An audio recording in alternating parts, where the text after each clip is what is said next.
"They knew I was coming," the burned woman whispered, her scorched fingers clutching Marcus Cole's Navy uniform. Blood and melted fabric mixed on the snow. "The children. Basement. Midnight. They'll disappear forever." Then her eyes rolled back. Marcus had found broken soldiers in Afghanistan.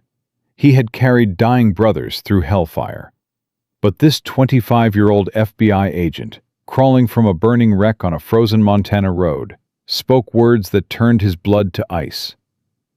Children. Basement. Midnight. His retired military canine, Storm, circled the wreckage once, then pointed his nose toward the mountain where Pinecrest Academy sat, like a secret waiting to be torn open. Before we continue, tell me, where are you watching from tonight? Drop your city in the comments so I can see how far this story travels. And please, like and subscribe to follow this journey to the very end. Now, let's go back to the beginning. Marcus Cole hadn't slept through the night in 3 years. Not since Kandahar. Not since the explosion that killed 4 members of his team, while he survived with nothing but a scar across his ribs and a guilt that wouldn't stop whispering. Tonight, like every night, he drove. His truck moved through the darkness outside Ridgecrest, Montana, headlights cutting through February cold that bit at -20. Storm sat in the passenger seat, 70 pounds of muscle and instinct, his tan and black coat catching the dashboard light whenever they passed a road marker. The German Shepherd was watching him, always watching. "I know," Marcus said quietly. "I should be home." Storm's ears rotated forward. "Don't give me that look." The dog exhaled through his nose, a sound Marcus had learned to translate over 6 years of partnership. It meant, "You're not fooling anyone." Marcus's phone sat dark on the center console. No messages, no calls. His mother had been dead for 11 months. His father had been gone longer than that. Not dead, just disappeared into a bottle and a silence that felt permanent. 35 years old, former Navy SEAL, 2 Purple Hearts, a silver star he kept in a drawer because looking at it made him sick. And now? Now he drove mountain roads at midnight because stopping meant thinking, and thinking meant remembering, and remembering meant... Storm moved. Not a small shift. A full-body alert that Marcus hadn't seen since their last deployment. The dog's hackles rose. His nose pressed against the passenger window. A sound rolled from his throat, low, urgent, ancient. Marcus's hands tightened on the wheel. "What is it?" Storm didn't look at him. The dog's entire being was pointed towards something outside, something in the darkness beyond the tree line. "Storm! Report!" The German Shepherd whined, a sound of barely contained urgency, then pressed his paw against the door. Marcus had learned to trust that instinct. In Fallujah, Storm had detected an IED that sensors missed. In Kabul, he had found a wounded Marine buried under rubble when everyone else had given up searching. Marcus pulled the truck onto the shoulder. Gravel crunched. Cold flooded through the gap as he cracked his door. "Show me." Storm launched from the vehicle before Marcus finished speaking. The dog hit the snow and ran. Not the excited run of an animal chasing a scent, but the focused sprint of a soldier who knew exactly where the enemy was. Marcus followed. His boots broke through the frozen crust. His breath came in white clouds. The Navy uniform he still wore, NWU Type 3, green and brown digital camouflage, offered little protection against the Montana winter, but he didn't slow down. Storm had stopped ahead. The dog stood rigid at the edge of a ravine, staring down at something Marcus couldn't yet see. No barking, no sound at all, just that terrible stillness that meant death was close. Marcus reached the edge. Below, maybe 30 feet down, an SUV burned. Flames licked through shattered windows. Smoke rose black against the snow. And crawling away from the wreckage, dragging herself through the white with agonizing slowness, was a woman. "Hey!" Marcus shouted. "Stay still! I'm coming down!" She didn't respond, just kept crawling, leaving a dark trail behind her that Marcus recognized immediately. Blood. A lot of it. He half ran, half slid down the embankment. Storm followed, sure-footed where Marcus struggled. The cold hit harder down here, mixed with heat from the burning vehicle and a chemical smell that made Marcus's eyes water. The woman had collapsed face down in the snow. Marcus dropped to his knees beside her. His training took over. Airway, breathing, circulation. He turned her carefully, supporting her neck, and what he saw made his stomach clench. She was young, maybe 25. Long, dark brown hair matted with blood and ash. Her face was streaked with soot, but beneath it, her features were sharp and determined, even in unconsciousness. An FBI badge hung from a lanyard around her neck, half melted but still readable. Special Agent Elena Vance. Her arms were the worst. The skin from her elbows to her wrists was blistered and raw. Defensive wounds, Marcus realized. She had shielded her face from the fire with her forearms. "Agent Vance," he tapped her cheek gently. "Can you hear me?" Her eyes fluttered. Green, bright green, even clouded with pain. "They knew," she whispered. "Who knew? What happened?" "Ran me off the road." Her voice was sandpaper against glass. "Black truck, no plates. They knew I was coming." Storm circled them once, then positioned himself between the burning SUV and the woman, standing guard. Marcus pulled out his phone. 1 bar of signal. Enough. "This is Marcus Cole. I need emergency services at mile marker 47 on Ridge Mountain Road. Female victim, late 20s. Severe burns to arms and neck, possible internal injuries. Vehicle fire, potential crime scene." The dispatcher's voice crackled. "Help is on the way, sir. 20 minutes. 20 minutes. In this cold, with those injuries, 20 minutes might as well be forever. Marcus shrugged off his jacket and covered Elena with it. She was shivering now. A good sign, actually. Shivering meant her body was still fighting. "Stay with me, Agent Vance. Help is coming." Her hand shot out and grabbed his uniform. Grip stronger than it should have been. Eyes suddenly focused.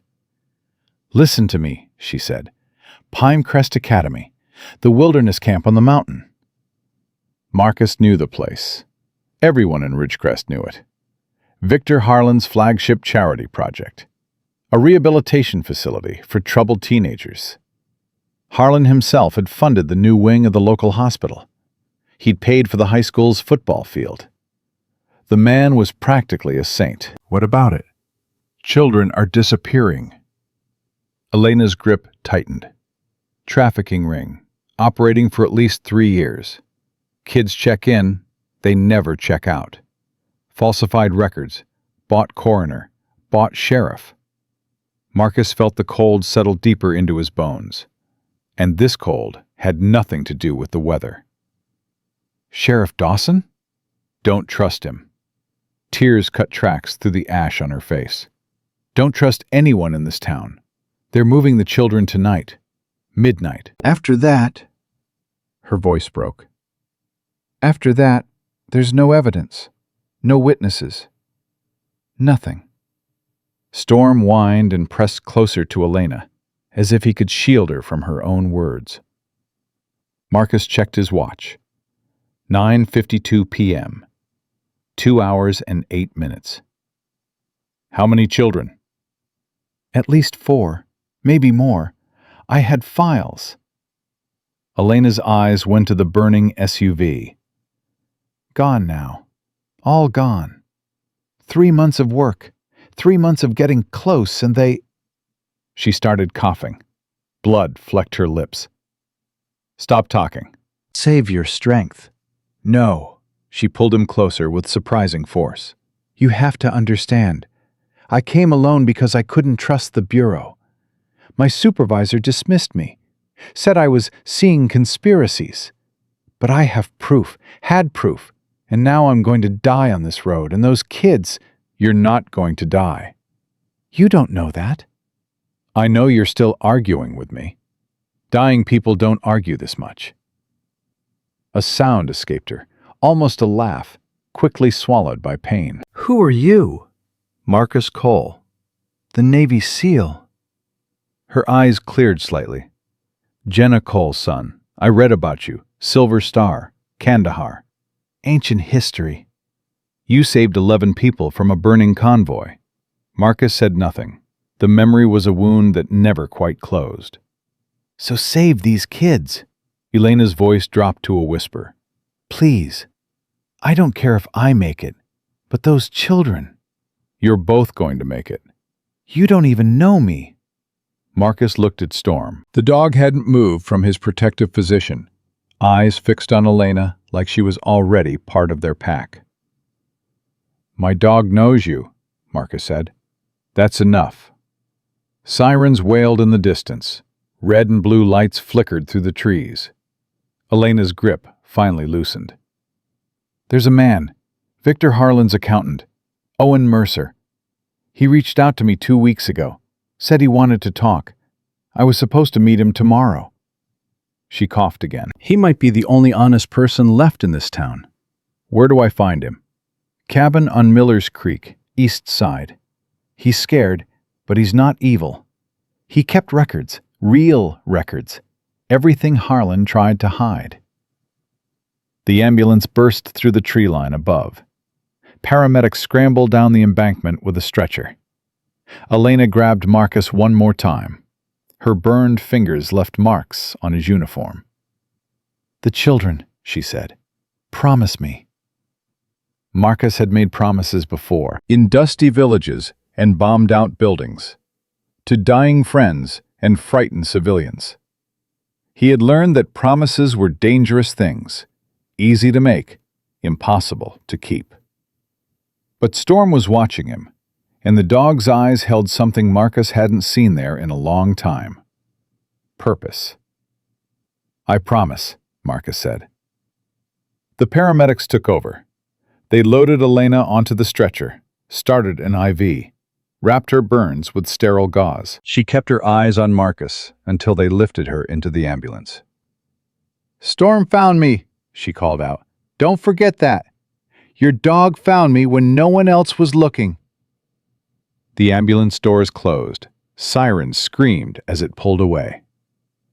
Marcus stood in the blood-stained snow, his dog pressed against his leg, and stared at the burning SUV as firefighters arrived to extinguish it.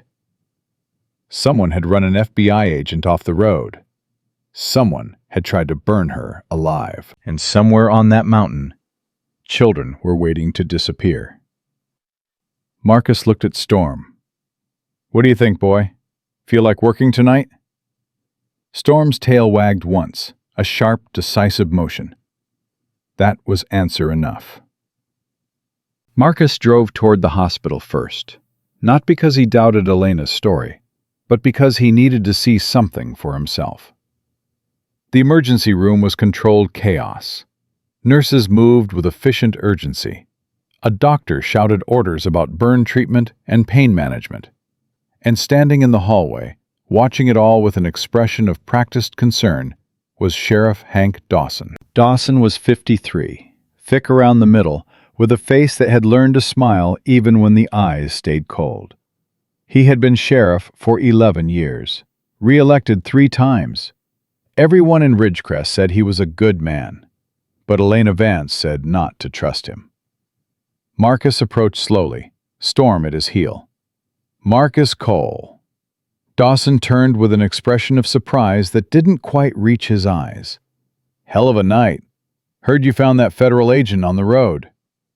Word travels fast. Small town, you know how it is. Dawson's gaze dropped to Storm. That dog of yours found her? He has a talent for finding things people want to stay hidden. Something flickered across Dawson's face. There and gone. She's lucky. Burns like that, middle of nowhere. Another hour and she'd have been a popsicle. Dawson shook his head. Any idea what she was doing out there? She's FBI. Probably had federal business. In Ridgecrest? Dawson laughed, a sound like gravel shifting. What federal business happens in Ridgecrest? Marcus kept his face neutral. You'd have to ask her. I intend to, once she's stable enough for questions. Dawson clapped Marcus on the shoulder. You did good tonight. Real good. Why don't you head home? Get some rest. Let us handle it from here. Sure, Sheriff. Appreciate it. Marcus turned away. He made it 3 steps before Dawson spoke again. Marcus. He stopped. Your daddy ever talk to you about the land deal? The one with Harlan, back in '09? Ice formed in Marcus's chest. What about it? Nothing. Just wondering. Dawson's voice was light, casual, too casual. That camp up on the mountain, Pinecrest Academy. It sits on land your family used to own. Did you know that? I knew. Harlan paid good money for it. Helped your folks out of a tough spot, way I heard it. Marcus turned back, looked Dawson straight in the eyes. Is there a point to this, Sheriff? Dawson smiled. Just making conversation. Small town stuff. You know how it is. Marcus held his gaze for 3 seconds. 4. 5. Then he walked away, Storm matching his stride. He waited until they were in the truck, doors closed, before he let himself breathe. He knows, Marcus said quietly. He knows why she's here. Storm pressed his nose against Marcus's hand. The dashboard clock read 10:24 p.m. 96 minutes until midnight. Owen Mercer's cabin was exactly where Elena said it would be. A small structure on the east side of Miller's Creek, hidden from the main road by a thick stand of pine trees. No lights in the windows, no smoke from the chimney. But a car sat in the driveway, and Marcus could see footprints in the snow leading to the front door. Wait here, he told Storm. The dog whined in protest. I know, but if this goes wrong, I need you to run. Find help. Understand? Storm's eyes held his for a long moment. Then the dog settled back in his seat, obedient, but unhappy about it. Marcus approached the cabin. He didn't bother with stealth. If Mercer was as scared as Elena suggested, sneaking up on him would only make things worse. He knocked on the door. Owen Mercer? My name is Marcus Cole. I'm a friend of Elena Vance. Silence. She's hurt. Someone ran her off the road tonight. She told me to find you. More silence. Then, how do I know you're not one of them? The voice came from inside, thin, trembling, but present. You don't, Marcus said. But if I were one of them, I wouldn't be knocking. A pause. Then the sound of locks disengaging, 3 of them. The door cracked open, and a pale face appeared in the gap. Owen Mercer was 46 years old, according to Elena's files, but he looked 60. Gray hair receding from a forehead lined with stress, eyes red from sleeplessness, hands that shook as they held the door. Is she alive? Owen whispered. Yes, hospital, critical but stable. Owen's eyes closed. Thank God. Thank God. She said you have records, real records, everything Victor Harlan tried to hide. Owen flinched at the name. Not here. I buried them. Couldn't risk. He stopped, looked past Marcus at the dark trees. Did anyone follow you? No. Are you sure? I was a Navy SEAL for 12 years, Mr. Mercer. I'm sure. Owen studied him for a long moment. Then he opened the door wider. Come in, quickly, before they see. The cabin was sparse. A couch, a table, a small kitchen. Every window had its curtains drawn. A police scanner sat on the counter, crackling with occasional traffic. Owen locked the door behind Marcus. All 3 locks. "How much did she tell you?" Owen asked. "Enough. Children disappearing, trafficking ring, midnight deadline."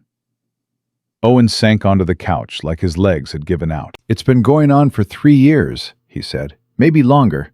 I didn't know at first. I just did the books. Harlan paid well, never asked questions, and His voice cracked. "I have a daughter. She's 12. When I figured out what was really happening, I wanted to go to the police. But Dawson is part of it. Dawson, the coroner, half the county officials. Harlan owns this town. Not on paper, but where it counts."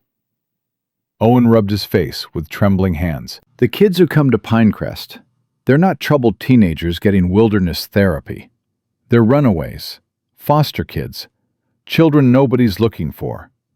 And the ones who meet the criteria, they don't leave through the front door." Marcus felt something cold and hard settle in his chest. "Where do they go?" "I don't know exactly. Overseas, mostly. Harlan has connections, buyers, people who—" Owen couldn't finish the sentence. "I kept copies of everything. Financial records, transport manifests, names, dates, amounts. I buried them under the floorboards in my pantry because I knew someday—" He stopped. His eyes went to the window. "Did you hear that?" Marcus hadn't heard anything, but Storm, still in the truck outside, suddenly started barking, sharp, urgent, warning. "Get down," Marcus said. The window exploded inward. Glass sprayed across the room. Marcus hit the floor, pulling Owen with him. Something thudded against the wall. A canister, trailing smoke. Tear gas. "Back door!" Marcus shouted. "Now!" They stumbled through the kitchen, eyes streaming, lungs burning. Marcus kicked the back door open and pushed Owen through. Outside, Storm was already there, having jumped from the truck window and circled the cabin. The dog's teeth were bared, hackles raised. 3 figures emerged from the tree line. Black clothing, face masks, moving with professional coordination. Not cops, not amateurs. Professionals. Marcus put himself between the men and Owen. "Stay behind me." The lead figure raised a weapon. Not a gun, a taser. "Mr. Mercer," the man said calmly, "Mr. Harlan would like to discuss your recent communications." Owen whimpered. Marcus stepped forward. "He's not going anywhere with you." "This doesn't concern you, sailor. Walk away." "I don't think I will." Storm growled, a sound that came from somewhere deep and ancient. The lead figure hesitated. He looked at the dog, then at Marcus. "You really want to do this?" "I promised someone I'd protect those kids." Marcus's voice was flat, hard. "That starts with protecting him." For a moment, nothing moved. Then the taser fired. Marcus was already moving. 12 years of combat training turned his body into a weapon before his conscious mind could catch up. He deflected the first man's arm, redirected the taser into the second man's chest. The weapon discharged with a crackling pop, and the second man went down. The third man swung a baton. Marcus caught it, twisted, felt bone grind against bone as the wrist gave way. The man screamed.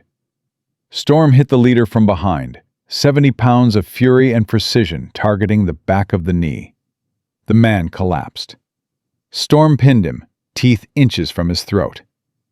10 seconds. 3 men down. Marcus wasn't even breathing hard. "Owen," he said, without turning around. "Get in my truck. Now!" Owen ran. Marcus knelt beside the leader. The man's eyes were wide with pain and fear above his mask. "Who sent you?" "Go to hell." Storm pressed down slightly. The man gasped. "I'll ask once more. Who sent you?" "Dawson," the man spat. "Dawson called it in. Said Mercer was talking to feds. Marcus stood, looked at Storm. Guard. The dog stayed in position, making it clear that any movement would be a very bad idea. Marcus walked to his truck, where Owen huddled in the passenger seat, shaking. The records, Marcus said. Where exactly? Owen gave him the address, the specific location, the details. Marcus pulled out his phone, one number he hadn't called in 2 years. Javier Santos answered on the second ring. Brother, Javier said, his voice thick with sleep. Do you know what time it is? I need you. Silence. Then, what kind of need? Children being trafficked out of Ridgecrest. Local law is compromised. FBI agent in the hospital. I'm standing over 3 men who just tried to kidnap a witness. Marcus paused. Midnight deadline. After that, the evidence disappears. How many kids? At least 4. Another silence, shorter this time. Give me an address. I'll be there in 40 minutes. Bring weapons. Was planning on it. Javier hung up. Marcus looked at Owen Mercer. The accountant was crying now, silent tears streaming down his face. I'm sorry, Owen whispered. I should have said something sooner. I should have... You're saying something now. Marcus started the truck. That's what matters. He checked the dashboard clock. 11:07 p.m. 53 minutes. Storm jumped into the truck bed, taking a position where he could watch all directions at once. And somewhere on the mountain above them, children waited to disappear into a darkness they might never escape. Marcus drove toward Owen's cabin to retrieve the records. The floorboards came up easier than expected. Beneath them sat a fireproof safe, small but heavy. Owen punched in the code with shaking fingers. Inside, flash drives, hard copies, photographs. Marcus flipped through the documents quickly. Names, dates, wire transfers, transport manifests disguised as camping equipment deliveries, and photographs. Children. Dozens of them. Faces blurred, but ages clear. 8, 10, 12, 14. Next to each photo, a number. A price. Marcus had seen evil before. In war zones and interrogation rooms. In the eyes of men who killed without remorse. But this was different. This was systematic, organized, industrial. How many? Marcus asked, his voice barely recognizable. Since I started working there, 47 confirmed. Maybe more. Owen was crying openly now. I told myself I didn't know for sure, that maybe I was wrong. But I knew. God help me, I knew, and I did nothing. Marcus closed the safe. You're doing something now. That's the only redemption any of us get. His phone buzzed. Javier. 10 minutes out. May is with me. She insisted. May Chen, Army nurse. Tough as they came. Owed Marcus for pulling her brother out of Helmand province. Good, Marcus texted back. We're going to need her. He looked at the documents one more time, then at Owen. Tonight, we're getting those kids out. All of them. And then we're burning Victor Harlan's empire to the ground. Owen met his eyes. For the first time, something other than fear flickered there. Tell me what you need me to do. Outside, Storm barked once, sharp and clear. Headlights appeared on the road. 2 vehicles. Javier's truck, followed by May's SUV. The cavalry had arrived. But the clock kept ticking. 11:41 p.m., 19 minutes to midnight. And somewhere up that mountain, 4 children were running out of time. Javier Santos stepped out of his truck with the calm efficiency of a man who had seen worse nights and survived them all. 6'2", shoulders like a linebacker, a thick scar running from his left ear to his jaw, a souvenir from Mosul that he wore without apology. Behind him, Mei Chen emerged from her SUV, compact and quick-moving, her medical bag already slung across her shoulder. 19 minutes, Javier said, checking his watch. You really know how to cut things close, brother. Wouldn't be any fun otherwise. May moved straight to Owen, assessing him with sharp eyes. You hurt? No, scared, but not hurt. Good. Stay that way. She turned to Marcus. What's the play? Marcus spread Owen's documents across the hood of his truck. The photographs caught the moonlight. Children's faces, blurred but haunting. Pinecrest Academy. 4 kids minimum, possibly more. They're moving them at midnight. Private airstrip 40 miles east. Javier studied the papers. His jaw tightened. Harlan's behind this? Harlan, Sheriff Dawson, half the county leadership. Marcus pointed to a transport manifest. They've been running this operation for at least 3 years. Kids nobody's looking for, runaways, foster children, the ones who fall through the cracks. May's hand trembled slightly as she looked at the photographs. She had a niece that age. How do we stop it? We hit the camp before midnight, extract the children, secure evidence. Marcus looked at Javier. You brought hardware? Javier walked to his truck bed and pulled back a tarp. Beneath it, tactical vests, night vision equipment, zip ties, and enough firepower to start a small war. I brought hardware. Storm jumped down from Marcus's truck and moved to Javier, pressing against his leg in greeting. Javier scratched behind the dog's ears. Hey boy, ready to work? Storm's tail wagged once, sharp, decisive. Owen stepped forward, his voice cracking. There's something you need to know. The camp, it has security. Ex-military guys, like the ones who came to my cabin. At least 6, maybe 8. Armed? Yes. And they're not just guards, they're enforcers. When a kid tries to run, they... Owen couldn't finish. Marcus met Javier's eyes. An entire conversation passed in that glance. 4 of us against 8 professionals, Javier said. Plus whatever local law Dawson sends when things go loud. 4 of us, Marcus repeated. And Storm. Right. 5. May pulled a small pistol from her bag. A Glock 19, well maintained. I'm not staying in the car. Didn't expect you to. Marcus's phone buzzed. Unknown number. He answered. Cole. Mr. Cole. The voice was smooth, cultured, carrying the easy confidence of a man who had never been told no. My name is Victor Harlan. I believe we have a mutual friend in the hospital tonight. Marcus's blood went cold.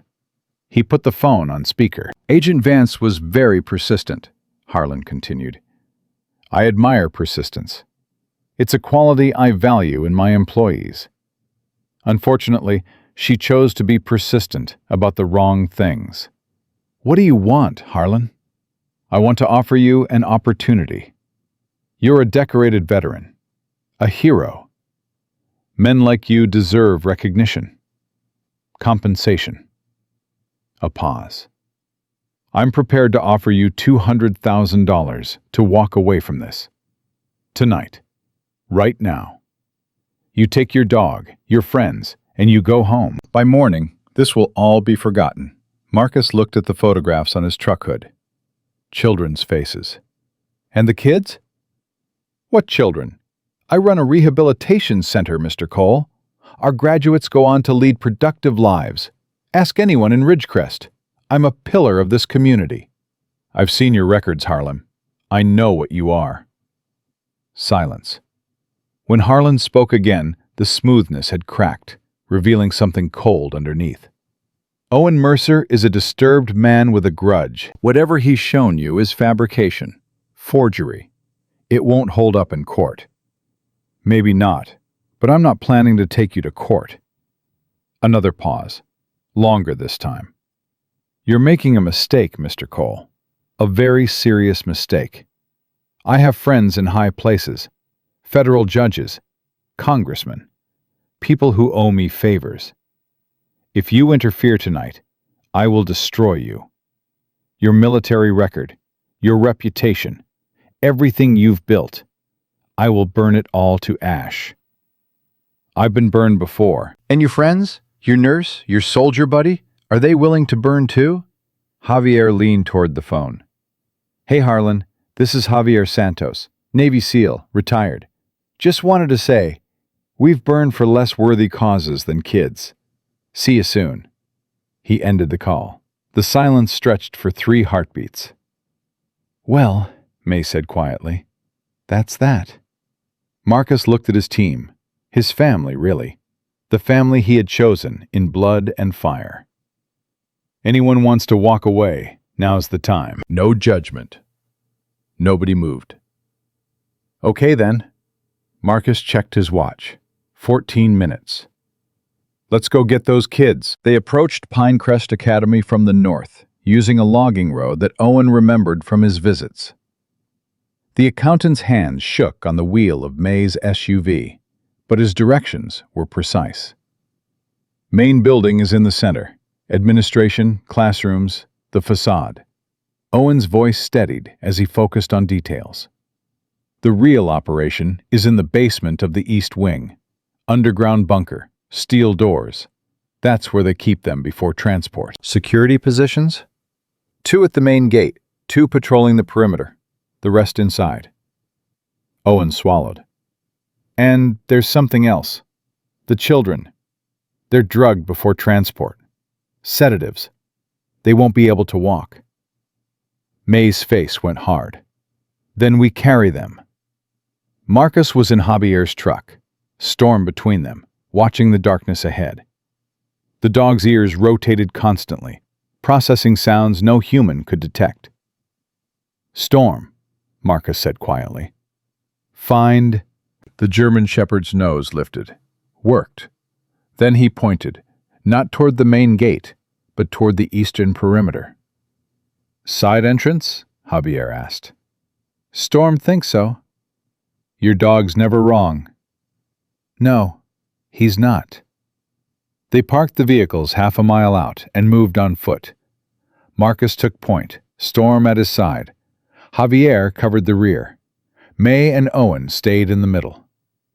The camp appeared through the trees, buildings arranged in a neat semicircle, lights glowing warm and welcoming. It looked like exactly what it claimed to be, a place of healing and hope.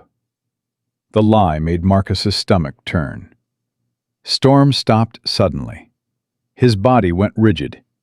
Marcus raised a fist. Everyone froze. 20 feet ahead, a figure moved through the shadows. Security patrol. Armed with an AR-15, wearing night vision goggles. The man hadn't seen them yet. He was checking his phone, distracted. Marcus looked at Javier, pointed, circled his finger. Javier nodded and disappeared into the darkness. 30 seconds later, the guard made a soft sound, surprise more than pain, and crumpled. Javier emerged, zip-tying the man's hands behind his back. One down, he whispered. They kept moving. The East Wing's side entrance was locked, but Owen had a key. I was supposed to destroy it, he murmured as he worked the lock. When I quit, Harlan asked for all my keys back. I told him I'd lost this one. Why did you keep it? Owen looked at Marcus. His eyes were wet. Because I knew. Deep down, I always knew I'd need to come back. I just didn't have the courage. The door opened. They slipped inside. The hallway was dark, lit only by emergency lights along the floor. Storm's nails clicked softly on the linoleum as he moved ahead, nose working. Owen pointed. Stairs at the end, down 1 level. The bunker door is reinforced steel. A radio crackled somewhere ahead. Voices. Footsteps. Marcus pressed against the wall, pulling Owen with him. Javier and May took the opposite side. Two guards appeared around the corner, laughing about something. Casual. Comfortable. They never saw it coming. Marcus hit the first one in the throat, cutting off any sound. Javier took the second, a precise strike to the temple that dropped him instantly. They zip-tied both men and kept moving. "How many is that?" May whispered. "4 down, at least 4 more." The stairwell door was ahead. Storm reached it first and paused, his nose pressed to the crack at the bottom. Then he growled. Not a warning this time, a statement. "They're here." Marcus pulled the door open. The stairs descended into darkness, and from somewhere below came a sound that made his blood freeze. A child crying. They found the bunker door exactly where Owen said it would be. Steel, reinforced. A keypad lock glowing red in the darkness. "I don't have the code," Owen said. "It changed after I left." Marcus examined the lock. Military grade. The kind designed to resist anything short of explosives. "Javier? Give me 30 seconds. Javier pulled a small device from his vest. A bypass tool that definitely wasn't standard issue. He connected it to the keypad and went to work. Storm stood rigid beside Marcus, staring at the door. The crying had stopped, replaced by silence that felt worse. "Come on," May murmured. "Come on, come on." The lock beeped. Green light. Javier pulled the door open. The smell hit them first. Stale air, fear, unwashed bodies, and industrial cleaner. Marcus had smelled it before, in places he tried not to remember. They descended into the bunker. The space was larger than Marcus expected. A concrete room divided by chain-link partitions into cells. Cots lined the walls. Buckets served as toilets. A camera in the corner recorded everything. And in the far cell, huddled together like animals, were 4 children. The oldest looked about 14. A boy with dark hair and hollow eyes that had seen too much. He positioned himself in front of the younger ones, 2 girls, maybe 10 and 12, and a small boy who couldn't be more than 8. "Stay back," the teenager said. His voice cracked, but he didn't move. "I'll fight you. I swear I'll fight." May stepped forward slowly, hands visible. "We're not here to hurt you. We're here to get you out." That's what the last one said. Marcus moved beside May. He met the teenager's eyes. Really met them. "My name is Marcus Cole. I'm a Navy SEAL. This is my team. And that's Storm, my partner." He gestured to the German Shepherd. "We're going to take you somewhere safe." The teenager's gaze dropped to Storm. The dog had moved to the chain-link fence and was pressing his nose through, tail wagging gently. The smallest child, the 8-year-old boy, reached toward Storm with trembling fingers. "Is he nice?" "He's the nicest," Marcus said. "He found a lady who was hurt tonight, saved her life, and he wanted to find you too. That's why we're here." The little boy touched Storm's nose. Storm licked his fingers. For the first time, the boy smiled. The teenager's shoulders dropped. "You're really taking us out of here?" "Right now. But we need to move fast." May was already checking the children, assessing their conditions with quick, professional efficiency. "They've been drugged. The little ones can barely walk. We'll have to carry them." "I can walk," the teenager said. "And I can help with Lily." He pointed to the 10-year-old girl. "What's your name?" "Tyler." "Okay, Tyler. Stay close to me." Javier picked up the youngest boy. May took the 12-year-old girl. Marcus lifted the 10-year-old, Lily, and felt how light she was. Too light, like holding a ghost. They were almost to the bunker stairs when the alarm started screaming. Red lights strobed, sirens wailed. The element of surprise was gone. "Move!" Marcus shouted. They ran up the stairs, the children jostling in their arms. Storm led the way, checking corners, clearing the path. The hallway above was chaos. Guards converging from both directions, shouts of confusion mixing with orders. "Side exit!" Owen yelled. 50 feet left! Javier handed the small boy to May and drew his weapon. "I'll hold them off. Get the kids out." "Javier!" "Go, Marcus. I'll catch up." Marcus hesitated for one heartbeat. Then he ran. Behind him he heard Javier's voice. "Hey, over here, you pieces of—" Gunfire erupted. Marcus didn't look back. The side exit was ahead. Owen reached it first, key already in hand. He fumbled, dropped it, picked it up. "Come on, come on!" The lock clicked. The door swung open. Cold air hit Marcus's face like a blessing. They were outside. They were— "Nobody move!" Sheriff Hank Dawson stood 10 feet away. He wasn't alone. 4 deputies flanked him, weapons drawn. Dawson's face was a mask of disappointment. "I warned you, Cole. I warned you to go home." Marcus set Lily down slowly. His hand moved toward his weapon. "Don't." Dawson's gun centered on Marcus's chest. "Those kids belong to Mr. Harlan. Property, bought and paid for.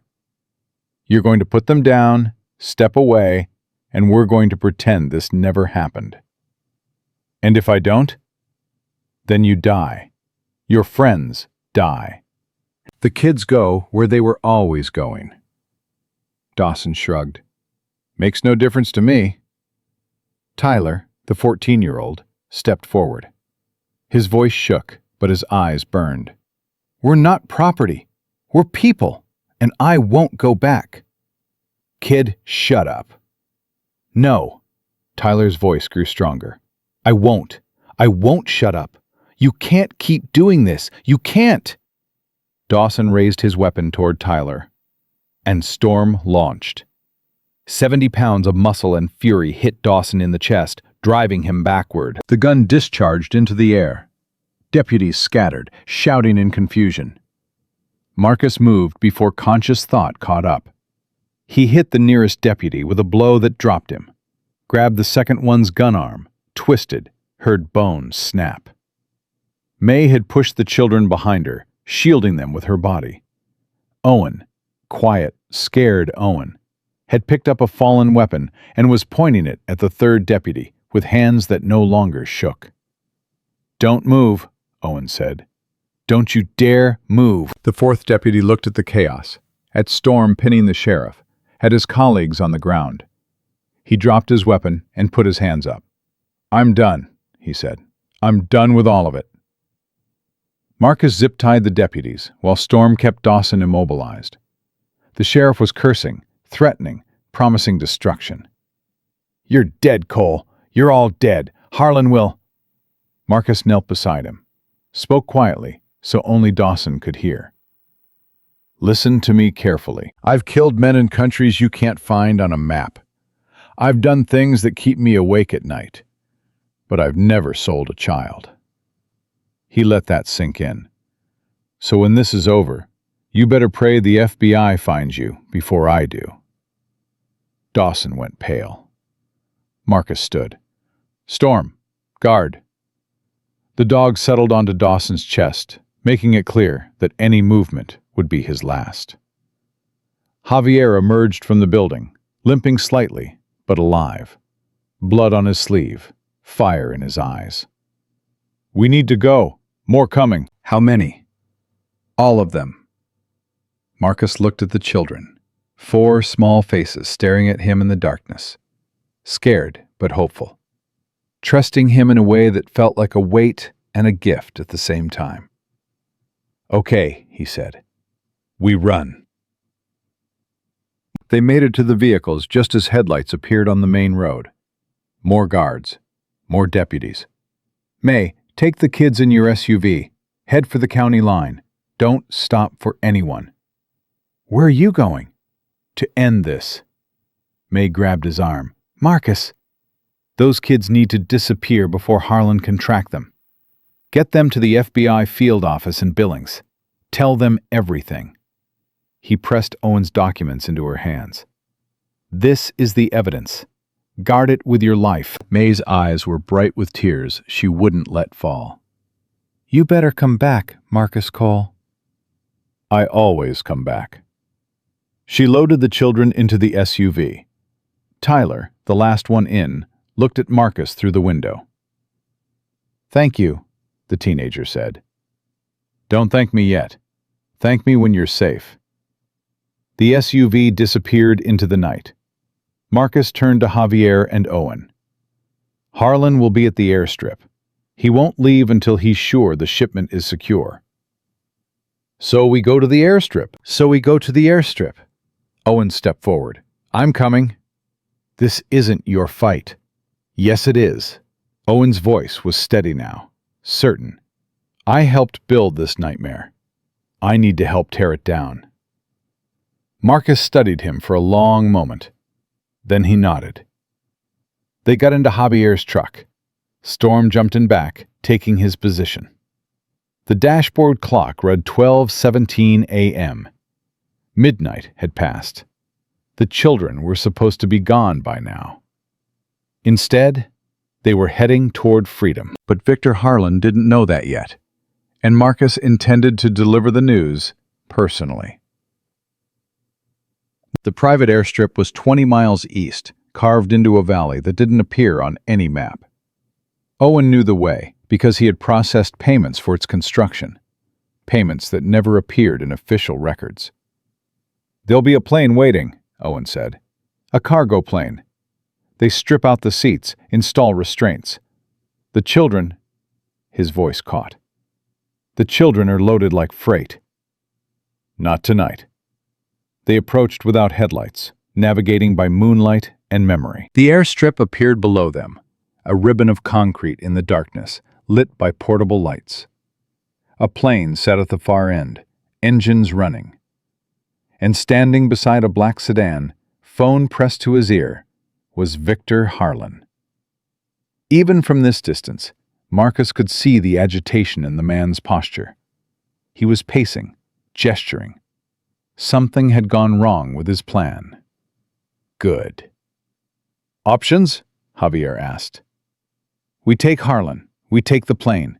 We get evidence that connects this whole operation. And the men with him? Marcus counted. 3 guards, plus the pilot. We handle them. They left the truck and moved on foot, using the terrain for cover. Storm ranged ahead, silent and deadly. 50 yards from the plane, Storm stopped. His body went rigid. Marcus froze. One of the guards had a dog, a Belgian Malinois, also trained for security. The animal had caught Storm's scent and was alerting. Contact! The guard called. Something in the perimeter! Harlan stopped pacing. Find it. Kill it. The guard released his dog. The Malinois sprinted toward their position. Storm didn't wait. He ran to meet it. The 2 dogs collided in a fury of teeth and muscle. But Storm had years of combat experience. Within seconds, he had the Malinois pinned, not hurting it, just immobilizing it. Now! Marcus shouted. They broke cover.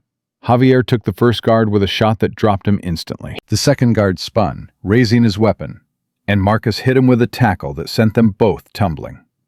They rolled, exchanged blows. The guard was good, military training, solid technique. But Marcus was better. He ended it with a strike to the throat that left the man gasping. The third guard had grabbed Harlan, using him as a shield. Back off! The guard screamed. Back off or I put one in his head! Harlan's face was white with terror. Do what he says, please! Marcus stopped, raised his hands. Okay, let's talk. There's nothing to talk about. You're going to let us get on that plane. The children are gone. The guard blinked. What? The 4 kids you were supposed to transport tonight. They're in FBI custody right now. along with every document that traces this operation back to Victor Harlan. Marcus took a step forward. It's over. The only question is how it ends for you. The guard's eyes darted, calculating. I'm just hired help, he said finally. I don't know anything. Then put down the gun and walk away. A long moment. Then the guard shoved Harlan forward and ran for the darkness. Javier raised his weapon. Let him go, Marcus said. We have what we need. Harlan was on his knees in the dirt, expensive suit ruined, polished shoes scuffed. He looked up at Marcus with eyes that had finally understood fear.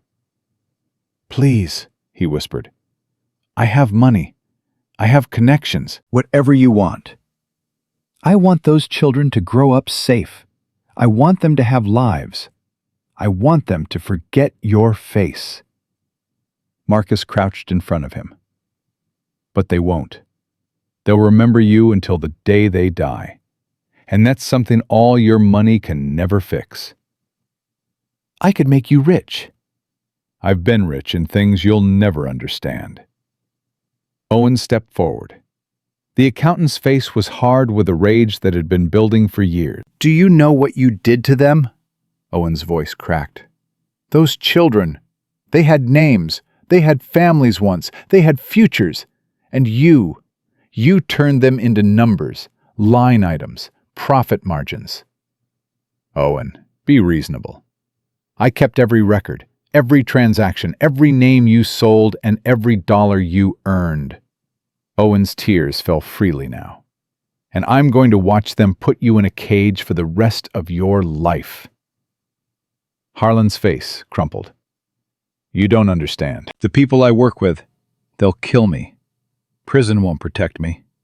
Then maybe you should have thought about that before you started selling children. Marcus zip-tied Harlan's hands and hauled him to his feet. Javier, secure the plane. Make sure no one else is inside. Copy that. Marcus pulled out his phone, dialed a number he had gotten from Elena Vance's files. The FBI supervisor answered on the third ring. This is Marcus Cole. I have Victor Harlan in custody at a private airstrip east of Ridgecrest, Montana. I also have evidence of a child trafficking operation spanning at least 3 years. Your agent, Elena Vance, was right about everything. And I think you owe her an apology. Silence on the line. Then, don't move. We're sending helicopters. Marcus hung up. Storm trotted over, having released the Malinois once the threat passed. The dog pressed against Marcus's leg. Good boy, Marcus said. Good boy. He looked at the eastern horizon, where the first hint of dawn was beginning to show. The longest night of his life was almost over. But he knew, somehow, that the hardest part was still ahead. Because saving those children was only the beginning. Now came the reckoning. The FBI helicopters arrived 43 minutes after Marcus's call. 3 Blackhawks descending from the gray dawn sky, rotors beating the air into submission. Agents in tactical gear spread across the airstrip, securing Harlan, the plane, and every piece of evidence they could find. Marcus stood apart from the chaos, storm pressed against his leg. His body ached in places he had forgotten existed. His hands were scraped raw from the fight. But none of that mattered. The children were safe. An agent approached him, tall, weathered, with the eyes of a man who had seen decades of human cruelty, and somehow kept going. You, Marcus Cole? That's me. I'm Special Agent Director Thomas Webb, Denver Field Office. Webb looked at Storm, then back at Marcus. Agent Vance told us she'd be here. Said you were the one who found her. My dog found her. I just followed. Webb almost smiled. She also said he'd say that. He gestured toward a waiting helicopter. We need you in Billings for debriefing. Your friends, too. And the accountant. What about Harlan? Harlan is going to a very dark hole, while we figure out exactly how deep this goes." Webb's jaw tightened, which, based on what we've already found, is deeper than anyone imagined. Marcus looked at the man being loaded into a separate helicopter. Victor Harlan, philanthropist, community pillar, monster. His expensive suit was ruined, his perfect hair was wild, and his eyes held the hollow terror of someone who had finally run out of money to hide behind. "He mentioned connections," Marcus said. "Federal judges, congressmen." "I know. That's why I'm here personally." Webb met his gaze. "This isn't just about one camp in Montana anymore. This is about a network, and networks have nodes. You're going to pull the whole thing down?" "Every last piece." Webb started walking toward the helicopters. "Coming?" Marcus whistled for Storm. The dog fell into step beside him. Behind them, the sun broke over the mountains, painting the sky in shades of gold and crimson. A new day, a new beginning. But Marcus knew better than to celebrate too early. The hardest part of any mission wasn't the fight. It was what came after. The FBI field office in Billings was controlled chaos. Agents moved with urgent purpose. Phones rang constantly. Multiple screens displayed maps, financial records, and photographs that made Marcus's stomach turn. He sat in a conference room with Javier, May, and Owen, waiting for the next round of questions. Storm lay at his feet, finally resting after the longest night of both their lives. "How long have we been here?" Javier asked, rubbing his eyes. 6 hours. "Feels like 6 weeks." May was staring at her phone. "The kids are with child services. They're safe." She looked up, eyes wet. "Tyler, the 14-year-old? He asked about you. Wanted to know if you were okay." Marcus didn't trust his voice. He nodded. The door opened. Agent Webb entered, followed by a woman in a wheelchair, Elena Vance.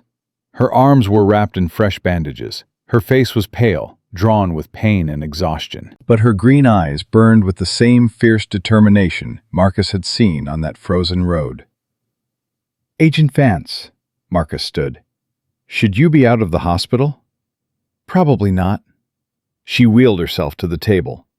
"But I've spent 3 months chasing this case while everyone told me I was crazy. I'm not missing the end." Webb took a seat at the head of the table. "Agent Vance has been coordinating with our team since she regained consciousness. Her investigation, combined with the evidence you recovered, has given us enough to move forward."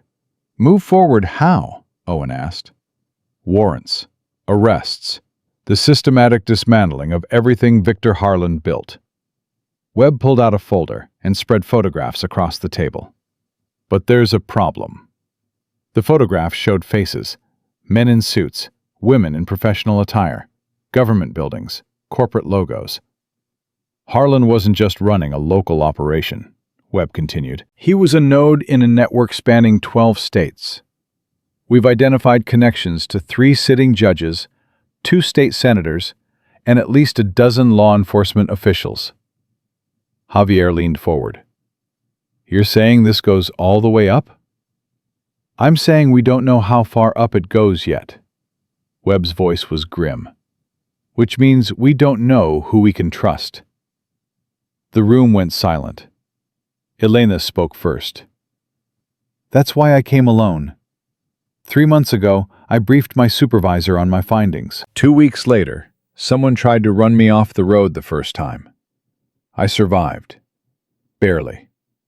After that, I knew someone in the Bureau was compromised." "Do you know who?" May asked. "I have suspicions, but suspicions aren't evidence." Elena's hands clenched on the arms of her wheelchair. "What I do know is that the man who tried to kill me last night wasn't local. He was professional, trained, the kind of asset you don't hire unless you have serious resources and serious connections." Marcus thought about the men at Owen's cabin, the coordinated attack, the precision. "So, what's the play?" he asked. Webb and Elena exchanged a look. "We need to move fast," Webb said, "before word spreads that Harlan is in custody, before the network has time to cover its tracks." He turned to Owen. "You said you have records, everything Harlan tried to hide." "I do. Names, dates, amounts, transport routes, buyer information." Owen's voice steadied. "I kept copies of everything because I knew someday it would matter." "We need you to testify." Owen went pale. "They'll kill me." "We can protect you." "Can you?" Owen's laugh was bitter.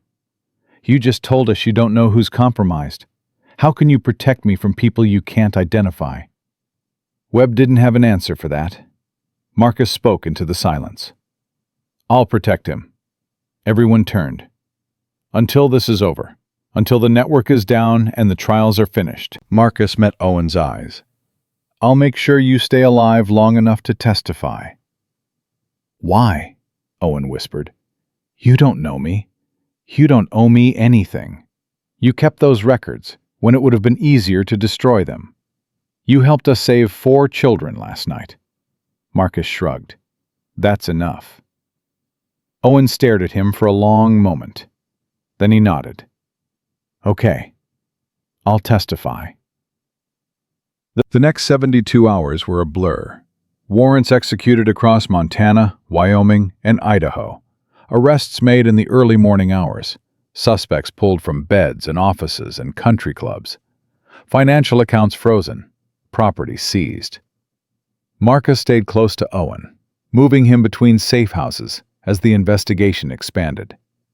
Javier and May rotated shifts, maintaining a protective perimeter that never relaxed.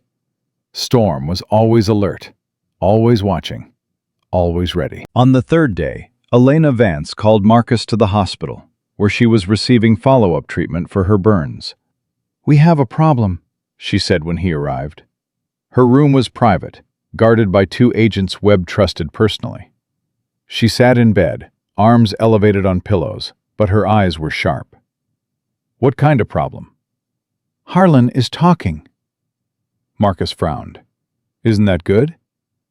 "It would be, except he's not just talking about his network." Elena's voice dropped. "He's talking about you." "Me?" "Your father." The words hit Marcus like a physical blow. He felt his lungs tighten, his vision narrow. "What about my father?" Elena reached for a folder on her bedside table and handed it to him. Inside were documents, financial records, property transfers, correspondence. "Your family's land. The property where Pinecrest Academy now sits. Your father sold it to Harlan in 2009. "I know. We needed the money. My mother was sick. The sale price was 3 times market value." Marcus stopped.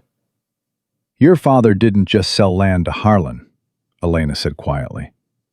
"He was paid to look the other way.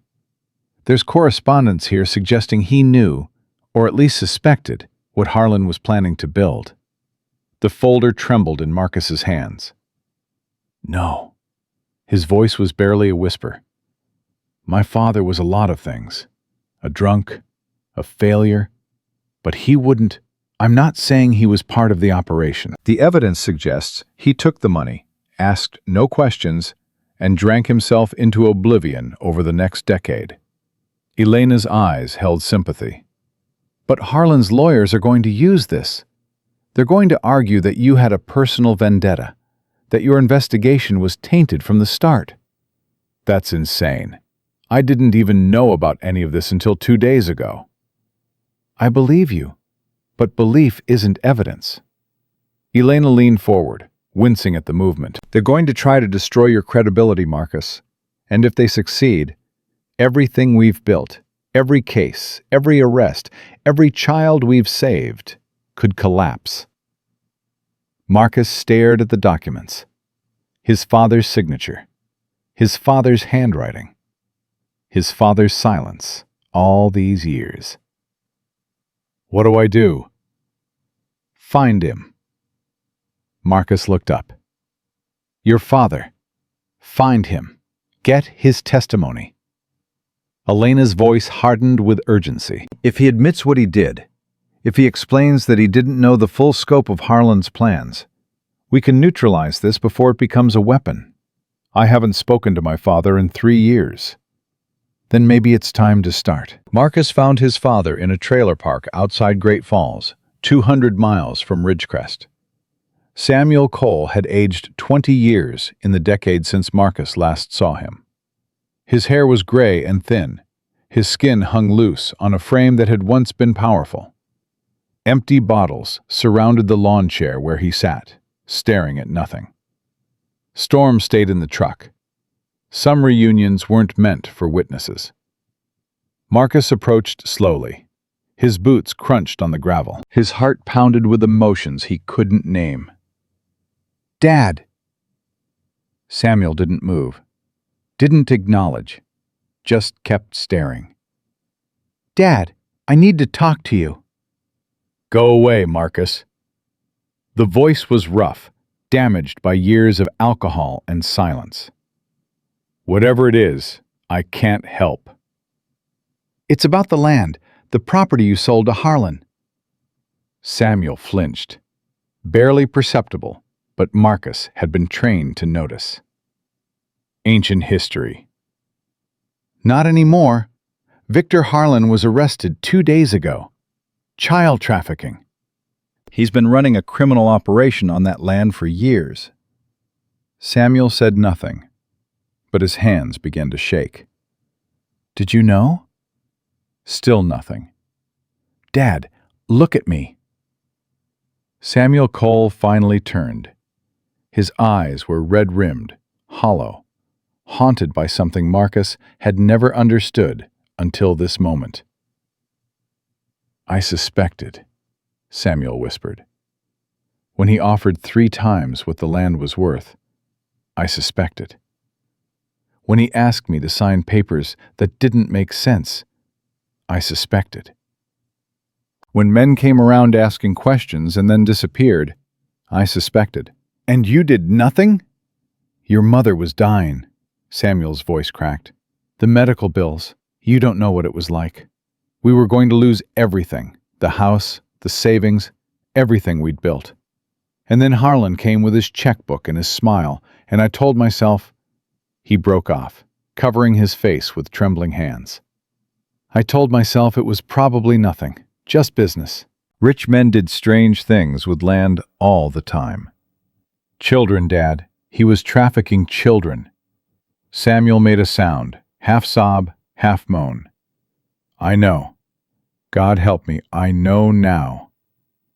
Marcus felt rage building in his chest. Rage at his father, at Harlan, at a world that forced impossible choices and then punished people for making them. But beneath the rage was something else. Something that felt like grief. "I need you to testify." Samuel looked up. "What?" "Harlan's lawyers are going to use the land sale against me. They're going to claim I have a personal vendetta. If you don't testify, if you don't explain what happened, every case we built could fall apart." "I can't." "You have to." "Marcus, if I testify, I admit to taking blood money. I go to prison. You should have thought about that before you cashed the check." The words hung in the air between them. Cruel. Necessary. True. Samuel stared at his son for a long moment. Then something shifted in his eyes. Something that might have been acceptance. "You always were the strong one," Samuel said quietly. "Even as a kid. You knew right from wrong in a way I never did." He reached for a bottle, then stopped, pulled his hand back. "When your mother was dying, she made me promise to tell you the truth someday. About the land. About what I did." "She knew?" "She suspected, just like I did. But she was dying, and I was a coward, and we both decided that silence was easier than honesty." Samuel's laugh was bitter. Some parents we turned out to be. Marcus felt something break inside him. The image of his mother, kind, gentle, always believing in him, shattered against the reality of who she had been.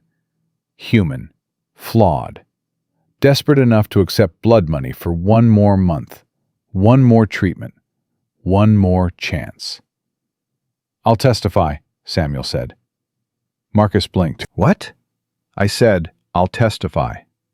Samuel pushed himself up from the lawn chair. His legs wobbled, but held.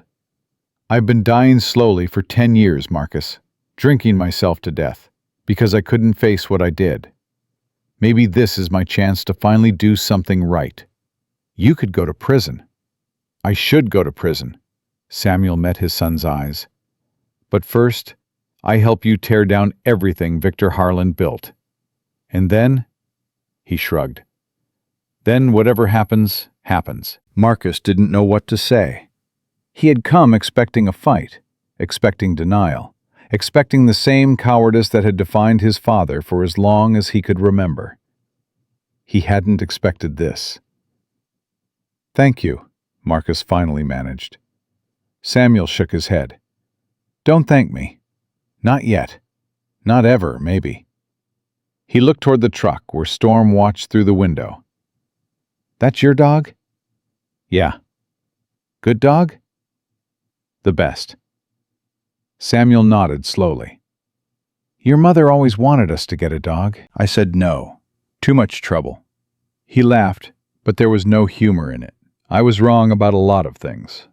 Marcus brought his father to the FBI field office in Billings. The interview took 6 hours.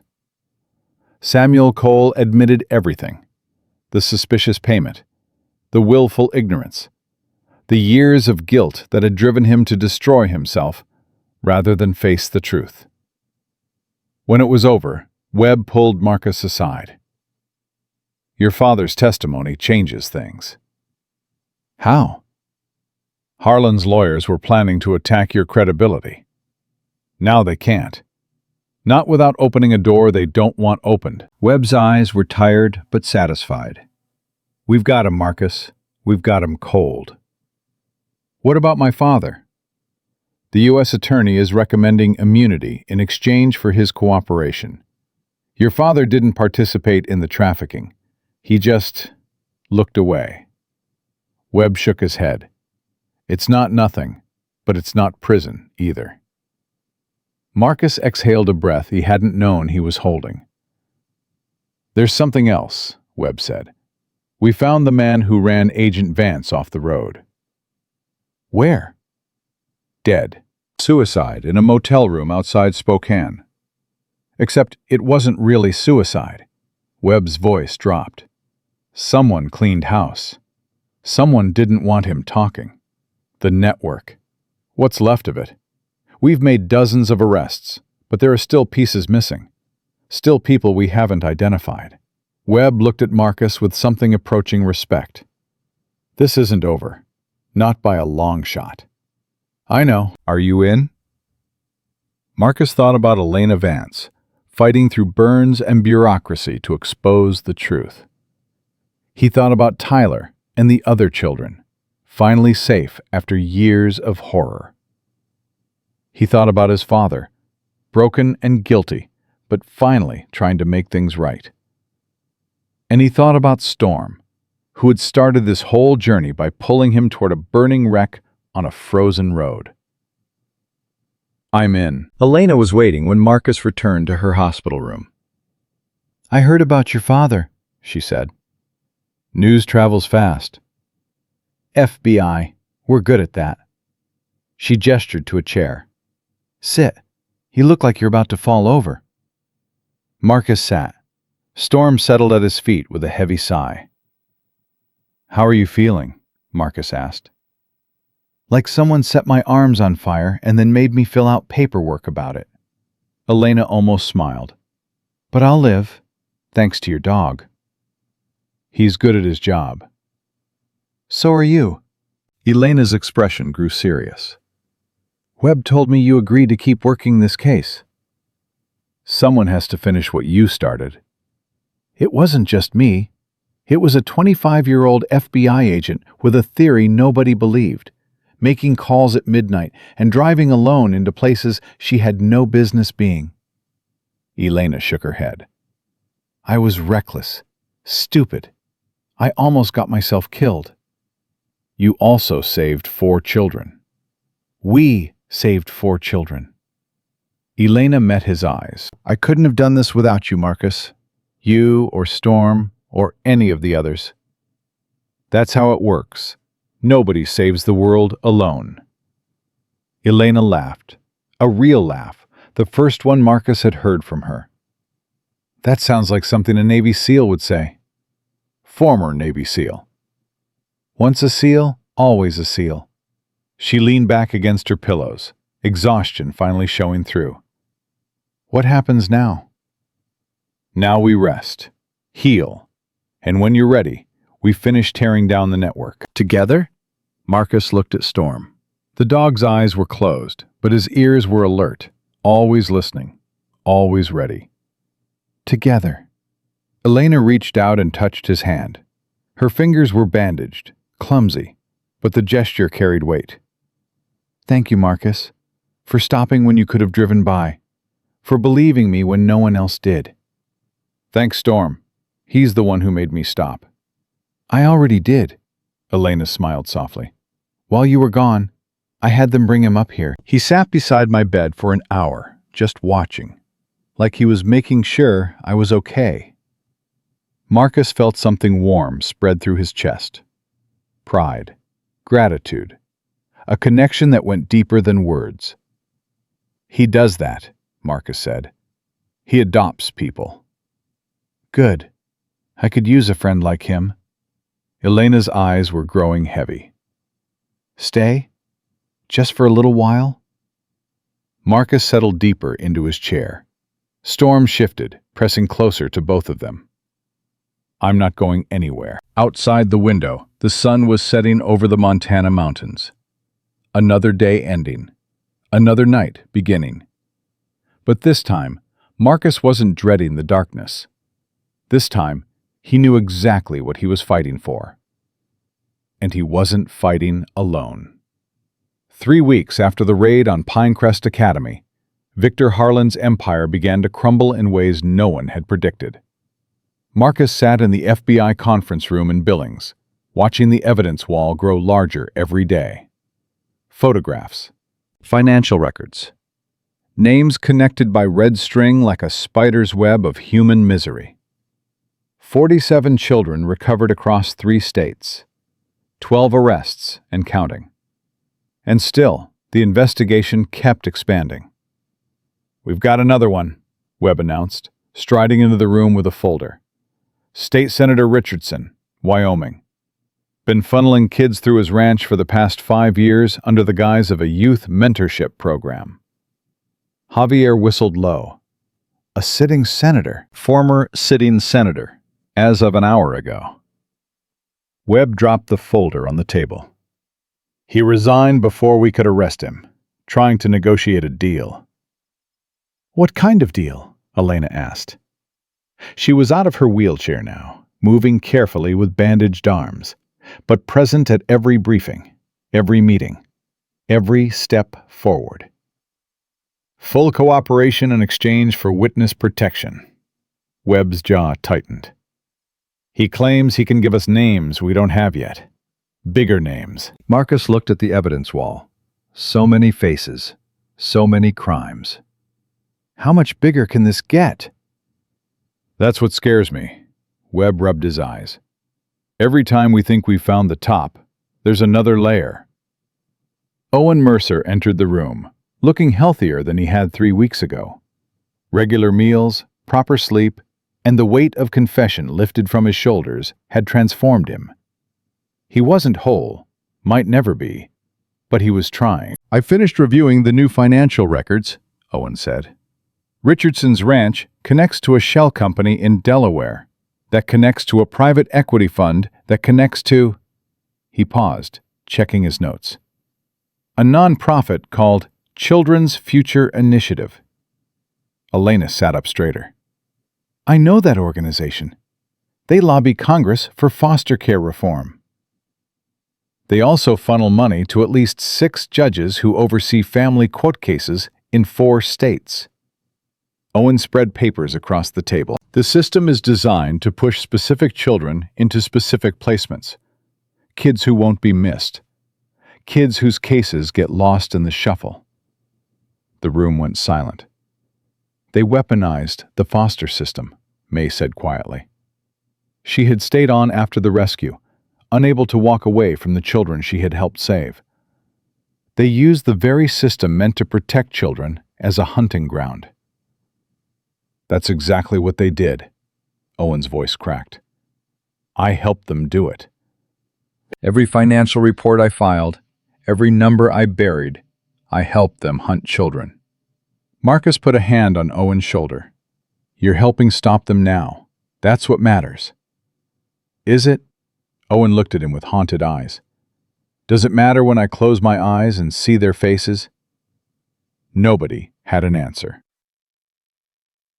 The first trial began on a Tuesday in late March. Victor Harlan sat at the defendant's table, wearing an orange jumpsuit instead of his tailored suits. His lawyer, a high-priced defense attorney from New York, had tried every delay tactic in the book. Motions to dismiss, challenges to evidence, claims of prosecutorial misconduct. All denied. Marcus sat in the gallery with Elena, Storm lying at their feet. The judge had made an exception for the dog after learning his role in the case. Service animals were one thing. Heroes were another. The prosecution's opening statement took 2 hours. The crimes were laid bare. Trafficking, conspiracy, money laundering, assault, attempted murder. Each charge carried weight. Each count represented a child's stolen future. When the defense rose to speak, Harlan's lawyer tried a different approach. Ladies and gentlemen of the jury, my client is a philanthropist, a community leader, a man who has given millions to schools, hospitals, and charitable organizations across this state. The lawyer gestured toward Marcus. The key witness against him is the son of a man who took money from my client. Money that, by his own admission, was blood money. Elena's hand found Marcus's, squeezed. The prosecution wants you to believe that Victor Harlan is a monster. But the evidence will show something different. It will show a man who trusted the wrong people, a man whose charitable organizations were exploited by criminals without his knowledge. Marcus felt anger rise in his chest. Harlan sat there looking appropriately troubled, appropriately innocent, a performance polished by weeks of coaching. We will demonstrate that my client is also a victim in this tragedy. And when the evidence is examined, truly examined, you will have no choice but to find him not guilty. The lawyer sat down. The judge called a recess. In the hallway, Marcus leaned against the wall, fighting the urge to punch something. He's going to walk, Marcus said. He's going to blame everyone else and walk out of here free. No, he won't. Elena's voice was steady. We have too much. Owen's testimony alone connects Harlan directly to the trafficking operation. Add the financial records, the transport manifests, the witness statements from the guards who flipped. His lawyer is good. Our evidence is better. Elena touched his arm. Have faith, Marcus. Faith in what? The system? Marcus laughed bitterly. The same system that let this happen for years? Faith in the truth, Elena met his eyes, and faith in the people who refuse to stop fighting for it. Before Marcus could respond, his phone buzzed. Unknown number. He answered. Cole. Mr. Cole. A voice he didn't recognize. Smooth, calm, confident. I represent certain interests who are concerned about the current legal proceedings. Who is this? Someone who can make your problems disappear. All of them. A pause. We know about your father's testimony. We know about the deals being negotiated. And we know that you have become inconvenient. Marcus's blood ran cold. Are you threatening me? I'm offering you an opportunity. $10 million deposited in any account you choose. In exchange, you develop memory problems. Your testimony becomes unreliable. The case against Mr. Harlan weakens. And if I refuse, then accidents happen. The voice hardened. To you, to Agent Vance, to the children you think you've saved. You've only recovered 47. Do you know how many we've moved in the past decade? Thousands. And we will continue, with or without Victor Harlan. The line went dead. Marcus stared at his phone. What is it? Elena asked. They're not done. The network, whoever's really running it, they're not done. Marcus's hands were shaking. They just offered me $10 million to throw the case. And they threatened you, the kids, everyone. Elena's face went pale, then hardened. Did you trace the call? Unknown number. We need to tell Webb. I know. Marcus looked at her. But Elena, they mentioned thousands of children. We've only found 47. The weight of that number hung between them like a stone. Webb's response was immediate and overwhelming.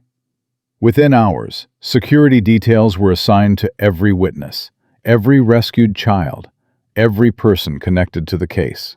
Marcus, Elena, Owen, May, Javier, all placed under protective surveillance. We've dealt with threats before, Webb said in the emergency briefing, but this is different. This is organized, coordinated. Someone with resources is trying to shut this down. Do we know who? Javier asked. Not yet, but we're working on it. Webb turned to Owen. The financial records you provided, is there anything else? Anything you might have missed? Owen thought hard, his brow furrowed. There was one file I could never access. Harlan called it the Black Ledger. Kept it separate from everything else. Password protected with encryption I couldn't crack. Where is it? His home office, hidden safe behind a painting in his study. Owen shook his head. I only saw it once. He was drunk, showing off. He said it contained the real client list, names of buyers. Webb leaned forward. We searched that house. We didn't find any safe. It's disguised. The painting, it's a portrait of his grandfather. The frame is part of the mechanism. Webb was already reaching for his phone. The search team found the safe 4 hours later. The Black Ledger was everything Owen had described and more. Names, addresses, photographs, transaction records going back 15 years. And one name that made Webb go pale. Deputy Attorney General Franklin Pierce. Marcus felt the floor shift beneath him. The Deputy AG? Third highest ranking law enforcement official in the country. Webb's voice was barely a whisper. He's been on the buyer list for 12 years. The room erupted. That's why the network keeps surviving, Elena said, her voice rising. That's why they always seem to be one step ahead. They have someone at the top of the Justice Department. We can't move on this publicly, Webb said. If Pierce gets any warning, he'll destroy evidence, disappear witnesses. So what do we do? Webb looked at the ledger, at the name, at the proof of betrayal at the highest levels of American law enforcement.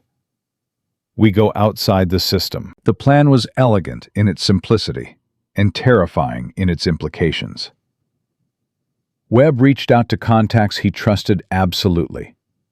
A federal judge in Virginia, an inspector general with an unblemished record, and a journalist from the Washington Post who had spent 30 years exposing government corruption. Everything was coordinated in secret. No official channels, no paper trails. Nothing that Pierce could intercept or influence. The story would break at 6 a.m. Eastern on the morning of Harlan's verdict, regardless of what that verdict was. We're betting everything on this, Elena said the night before.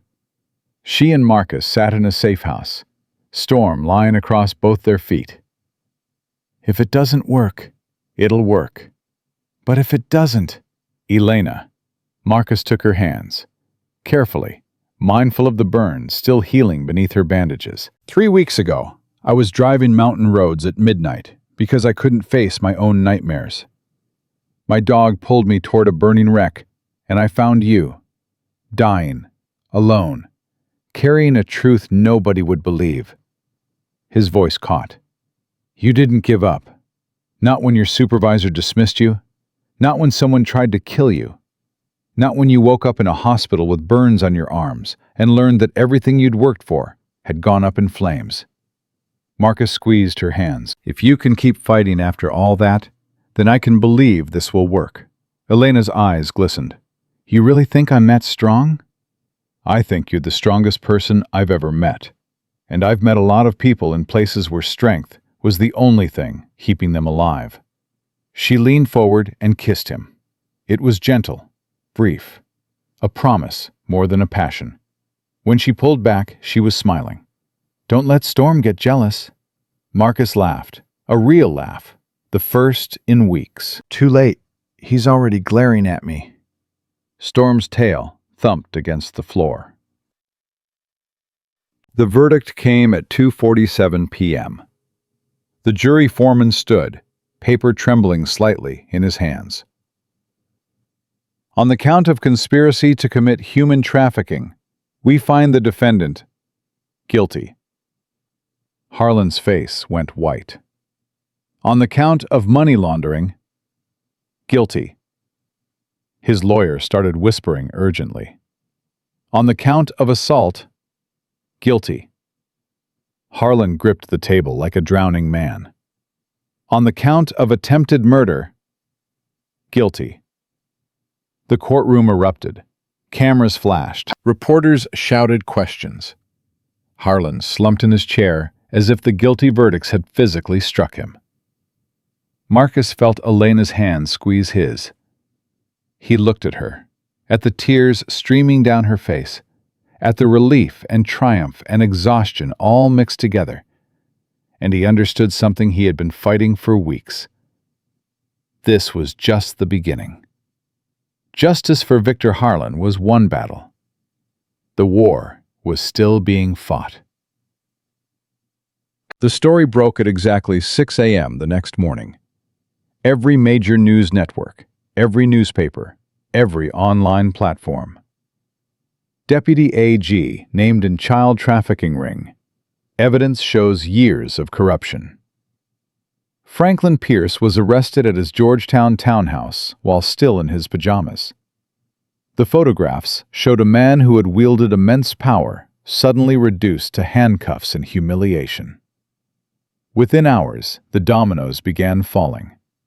3 more judges removed from the bench, 2 state legislators arrested, a CEO of a major corporation named as a buyer, and in Ridgecrest, Montana, a town that had once trusted Victor Harlan, began to reckon with the truth. Marcus returned 2 weeks after the verdict. He wasn't sure why. Maybe to see for himself that the nightmare was really ending. Maybe to make peace with the place where everything had started. Storm walked beside him through the quiet streets. People stared. Some whispered. A few approached to shake his hand, tears in their eyes. "Thank you," an elderly woman said outside the grocery store. "My granddaughter, she was in foster care here. She told me stories I didn't want to believe." The woman's voice broke. "Now I know she was telling the truth." Marcus didn't know what to say. He nodded and kept walking. He found Elena at the site where Pinecrest Academy had once stood. The buildings were gone now, demolished by court order, the land seized by the federal government. She stood alone, staring at the empty space. "They're going to build a community center here," she said without turning around. "Trauma counseling, job training, support services for families." "That's good." "Is it?" Elena finally looked at him. "Does it make up for what happened? Does a community center erase 15 years of stolen children?" "No, but it's a start." Elena's shoulders slumped. Tyler came to see me yesterday. The 14-year-old from the rescue. How is he? Broken. Healing. Both. Elena wiped her eyes. He asked me if the nightmares ever stop. I didn't know what to tell him. Marcus stood beside her, close enough to touch, but not touching. You tell him the truth. The nightmares don't stop. They just change. They become something you carry instead of something that carries you. He paused. And you tell him that he's not alone, that there are people who understand, people who will help him carry the weight. Elena leaned into him. He put his arm around her shoulders. I'm being reassigned, she said quietly. Where? Washington. A new task force focused on trafficking networks. They want me to help build it from the ground up. She looked up at him. They offered me a partner position. I can choose whoever I want. Marcus's heart beat faster. Anyone? Anyone with the right qualifications. A small smile crossed her face. Know any former Navy SEALs with experience in counter-trafficking operations and a really good dog? Storm's ears perked up at the word dog. I might know someone. He'd have to move to D.C. He's moved before. It would be dangerous work. He's done dangerous work. Elena turned to face him fully. Marcus, I'm asking if you'll come with me. He looked at her. This 25-year-old FBI agent who had survived being burned alive, who had fought through a system that tried to silence her, who had helped rescue 47 children from a nightmare that should have been impossible in modern America. He looked at Storm, his partner, his friend, the dog who had started this whole journey by refusing to let a dying woman be forgotten on a frozen road. And he looked at himself, a man who had spent 3 years running from ghosts, only to discover that the best way to escape the past was to build a future worth living. Yes. Elena's smile broke through the clouds. Yes? Yes. I'll come with you. Marcus pulled her close. Wherever this goes, however long it takes, I'm in. Storm barked once, sharp, decisive, as if abbing his vote. Elena laughed and buried her face in Marcus's chest. They stood there on the empty ground where evil had once thrived, holding each other while the Montana wind swept across the mountains. It wasn't an ending. It was a beginning. The final piece fell into place on a Thursday afternoon in Washington, D.C. Marcus sat in a Senate hearing room, Storm beside him, watching as testimony was delivered that would reshape American law enforcement for generations.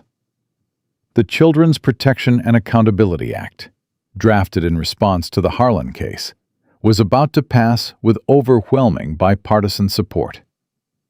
Mandatory reporting requirements, enhanced oversight of foster care placement, severe penalties for anyone who exploited the system, and a new federal task force led by Special Agent Elena Vance, dedicated to hunting the networks that preyed on children.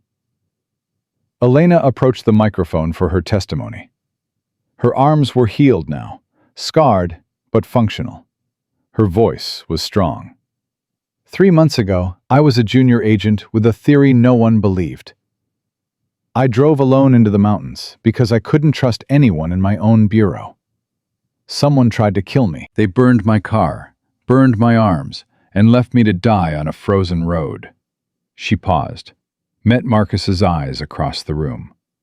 I survived because a Navy SEAL and his dog happened to be driving that same road. Because he stopped when he could have kept going. Because his dog sensed something that human eyes couldn't see. Storm's tail wagged at the attention. Since then, we have rescued 47 children. We have arrested 73 people across 12 states. We have exposed corruption at the highest levels of our government. Elena's voice hardened. But we have also learned that thousands of children have been moved through these networks over the past 15 years. Most of them will never be found. Most of them have no graves, no records, no names. The room was absolutely silent. This legislation is not a victory. It is a beginning, a promise to every child who was stolen, every family who was destroyed, every survivor who carries scars visible and invisible. Elena looked directly at the cameras. We will find you. We will fight for you. And we will never stop. She stepped back from the microphone. The room erupted in applause. That night, Marcus and Elena stood on the steps of the Lincoln Memorial, watching the lights of Washington reflect off the Potomac. Storm sat between them, dignified and calm, as if monuments were built for dogs like him. You did good today, Marcus said. We did good. Elena leaned against his shoulder. All of us. What happens now? Now we get to work. Build the task force. Chase the networks that are still operating. Save as many as we can. Until when? Elena was quiet for a moment. Until there's no one left to save. Marcus thought about that. The endless nature of it. The weight of a mission that might never truly end. But then he looked at Storm. Faithful, tireless, forever pointing toward the next person who needed help. And he understood. Some fights weren't about winning. They were about refusing to stop. They were about showing up every day, even when the odds seemed impossible. They were about being the person who stopped on a frozen road when everyone else drove by. I can live with that, Marcus said. Elena took his hand. Storm pressed against both their legs, and somewhere in the darkness, a child who would never know their names slept a little safer because they had chosen to fight. 6 months after the Senate hearing, Marcus Cole received a phone call that changed everything again. He was in the D.C. field office, reviewing case files with Elena, when his phone buzzed. The number was from Ridgecrest, Montana. Cole. Mr. Cole? A woman's voice, elderly and trembling. This is Martha Dawson, the sheriff's wife. Marcus went still. Hank Dawson had been sentenced to 25 years in federal prison 3 months ago. His wife had disappeared from public life, refusing all contact with investigators. Mrs. Dawson, what can I do for you? I need to see you, in person. There's something, her voice broke. There's something my husband never told anyone. Something that changes everything. What kind of something? The children. The ones who were never found. Martha's breath caught. I know where they are. Marcus's blood turned to ice. I'll be there tomorrow. The flight to Montana felt endless. Elena sat beside him, reviewing the case files they had accumulated over 6 months of investigation. Storm lay in the cargo hold below, sedated for the journey, but never far from Marcus's thoughts. We've recovered 47 children, Elena said quietly, but the Black Ledger showed transactions for over 200 in the past decade alone. 153 still missing. Most presumed dead or trafficked overseas. Elena closed her eyes. Every time I think we've found the bottom, there's another layer. Maybe this is different. Maybe. Elena didn't sound convinced. Or maybe it's a trap. Martha Dawson has been silent for 6 months. Why reach out now? Only one way to find out. They landed in Billings and drove the remaining distance in a rental car. Storm sat in the back seat, alert and watchful, as if he sensed the gravity of what was coming. Martha Dawson lived in a small house on the outskirts of Ridgecrest, the kind of house that looked forgettable, which was probably the point. She answered the door on the first knock. 70 years old, gray-haired, with eyes that had seen too much and kept too many secrets. Thank you for coming, she said. Please, come in. The living room was modest. Family photographs lined the walls. Martha and Hank in younger days, smiling at barbecues and church functions. The images felt like relics from another world. Martha sat heavily in an armchair. Her hands shook as she folded them in her lap. "I've been a coward," she began. "For 30 years, I've been a coward. I told myself I didn't know. Told myself Hank was just doing his job. But I knew. Deep down, I always knew." Elena leaned forward. "Mrs. Dawson, what exactly did you know?" "Everything." Martha's voice cracked. "The children, the money, the network. I knew because I helped build it." Marcus felt the floor shift beneath him. "You were part of the operation?" "Not willingly. At first." Martha wiped her eyes. "Hank got involved in the 70s. Small things at first, looking the other way, losing paperwork. But it grew, and once you're in that deep, there's no getting out." "Why are you telling us this now?" "Because I'm dying." Martha met his eyes. "Pancreatic cancer. 3 months, maybe less. And I can't meet my maker carrying this weight."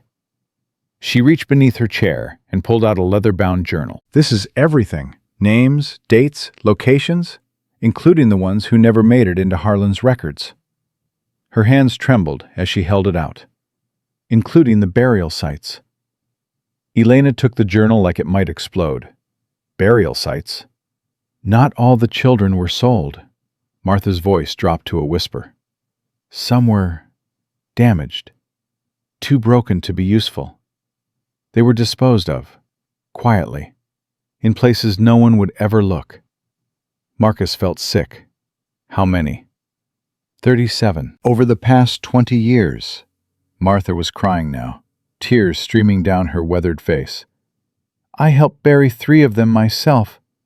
Hank made me, said it would keep me compliant, keep me quiet." The room was silent, except for Martha's sobs. Elena opened the journal, flipped through pages filled with neat handwriting, dates, coordinates.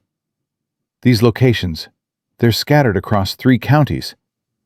Different properties, abandoned mines, old wells, places where the earth keeps secrets." Martha looked at Marcus. "I know you hate me. I know I deserve worse than dying. But those children deserve to be found. They deserve to go home." Marcus didn't know what to say. The rage in his chest warred with something else, a terrible pity for a woman who had been complicit in evil and was now trying, too late, to make it right. "We'll find them," he finally said. "Every single one." Martha nodded. "There's one more thing. Something Hank never told Harlan. Never told anyone except me." "What?" "The real person in charge. The one who built the network before Harlan was even born." Martha's voice dropped. "It wasn't Franklin Pierce. It wasn't any of the names in the Black Ledger. The real founder is still out there, still operating. And he's been watching you since the beginning." The name Martha gave them was Raymond Cross. 83 years old, former CIA operative, retired in 1985 to pursue private interests. According to Martha's journal, Cross had built the trafficking network in the 1960s, using contacts from his intelligence work to create supply chains that moved children across borders like commodities. He had recruited Hank Dawson in 1978, Victor Harlan in 1995, Franklin Pierce in 2003. For 60 years, Raymond Cross had operated in the shadows, building an empire of misery that stretched across continents, and he had never been caught. "Because he was never greedy," Elena said, studying the file they had assembled. "Look at this. No properties in his name, no unusual wealth. Lives on a modest pension in a suburb of Phoenix. Drives a 10-year-old car. Attends church every Sunday." "Perfect cover," Javier said. He had flown in from Montana the moment Marcus called. May was with him, unable to stay away. "A monster hiding behind a smile." "How do we prove it?" Owen asked. He was still part of the team. His testimony had been crucial in a dozen prosecutions, and his financial expertise continued to uncover hidden connections. "Martha's testimony won't be enough," Elena said. She's dying. Her credibility is compromised. We need physical evidence. Marcus stared at the photograph of Raymond Cross, an elderly man with white hair, kind eyes, and a smile that belonged on a grandfather. The face of evil. Then we get physical evidence. Phoenix in August was brutal, but Marcus barely noticed the heat. He sat in a rental car outside Raymond Cross's modest ranch house, Storm panting beside him in the air conditioning. Elena was in a surveillance van 2 blocks away, monitoring communications. Javier and May held backup positions on parallel streets. They had been watching Cross for 3 days. His routine was perfect. Church on Sunday, grocery shopping on Tuesday, a weekly poker game with other retirees on Thursday. No visitors, no suspicious contacts, nothing that suggested he was the architect of a 60-year criminal empire. Maybe Martha was wrong, Elena said through the earpiece. She wasn't wrong. How do you know? Marcus watched Cross emerge from his front door, moving with the slow deliberation of an elderly man. Because he's too perfect. Nobody's routine is this clean. Cross got into his car and drove away. The team followed at a distance, expecting another mundane errand. Instead, Cross drove to the airport. He's getting on a plane, Elena reported. Private charter. Filed a flight plan to Managua, Nicaragua, a country with loose extradition laws and the thriving underground economy. He knows, Marcus said. Somehow he knows we're onto him. We have to move now. We don't have enough evidence. If he gets on that plane, we lose him forever. Marcus made a decision. Storm, ready to work? The dog's ears perked up. Marcus grabbed his go-bag and headed for the terminal. The private aviation section of the airport was quieter than the main terminals. Fewer crowds, fewer witnesses. Cross was moving toward a waiting Gulfstream when Marcus intercepted him. Mr. Cross. The old man turned. His eyes, pale blue, almost colorless, assessed Marcus with the cold calculation of a predator. Do I know you? Marcus Cole, Navy SEAL, retired. Currently working with the FBI on a joint task force investigating child trafficking. Cross's expression didn't change. That sounds like important work. How can I help? You can start by explaining why you're fleeing the country. Fleeing? Cross smiled. Warm, grandfatherly, utterly false. I'm visiting an old friend. I've had this trip planned for months. Then you won't mind answering a few questions before you go? I'm afraid I'm running late. Storm stepped forward and growled. Cross looked at the dog. Something flickered in his eyes. Recognition, perhaps. Or fear. That's a beautiful animal, Cross said carefully. German Shepherd? He's good at finding things. People. Evidence. Marcus moved closer. And right now, he seems very interested in your carry-on bag. Cross's hand tightened on the bag's strap. I don't know what you think you found, Mr. Cole, but I'm an 83-year-old retiree with no criminal record and no connection to whatever case you're investigating. Martha Dawson disagrees. The name hit Cross like a physical blow. His mask slipped for just a moment, long enough for Marcus to see the monster beneath. Martha Dawson is a troubled woman married to a convicted criminal. Her testimony means nothing. Her journal means everything. 37 burial sites, 60 years of transactions. Your name on documents going back to 1963. Cross recovered quickly. Fabrications. I'll have my lawyers. You don't have lawyers anymore. Your network is gone. Harlan is in prison. Pierce is in prison. The judges, the senators, the buyers, all gone. Marcus stepped even closer. You're alone, Mr. Cross. For the first time in 60 years, you're completely alone. Cross stared at him. The grandfatherly facade crumbled. You have no idea what you've done. Cross said quietly. His voice had changed, colder, harder. I've spent 60 years building something that served powerful people, people who will not be pleased that you've interfered. I'll take my chances, will you? Cross's smile returned, but it was different now. Predatory. What about Agent Vance? What about your friends? What about those children you think you've saved? Marcus felt rage building in his chest. Is that a threat? It's a reality. You can arrest me. You can put me in a cell. But the network doesn't die because one old man goes to prison. It adapts. It survives. It has always survived. Not this time. Cross laughed, a dry, papery sound. You really believe that, don't you? You think you're the hero, the Navy SEAL who saves the day. He shook his head. I've watched men like you for 60 years. Idealists. True believers. They always break eventually. I'm not going to break. Everyone breaks, Mr. Cole. It's just a matter of finding the right pressure point. Cross's eyes drifted to Storm. That dog, for instance. You love him. I can see it. What would you sacrifice to keep him safe?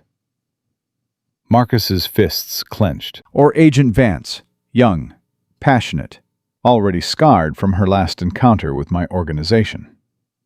Cross tilted his head. What would you do if something happened to her? Touch her, and I'll kill you myself. There it is, Cross smiled. The rage beneath the righteousness. You're not a hero, Mr. Cole. You're just another broken soldier pretending to be whole. Marcus wanted to hit him, wanted to make him bleed for every child he had stolen, every life he had destroyed. But he didn't. Instead, he reached for his phone and called Elena. I have him. Come make the arrest. Cross's smile faded. You think this changes anything? No. I think it changes everything. Marcus looked him in the eye. You spent 60 years in the shadows. Now you're going to spend whatever time you have left in the light. Every victim, every crime, every name in that journal. The whole world is going to know exactly what you are. For the first time, Raymond Cross looked afraid. The arrest made international headlines.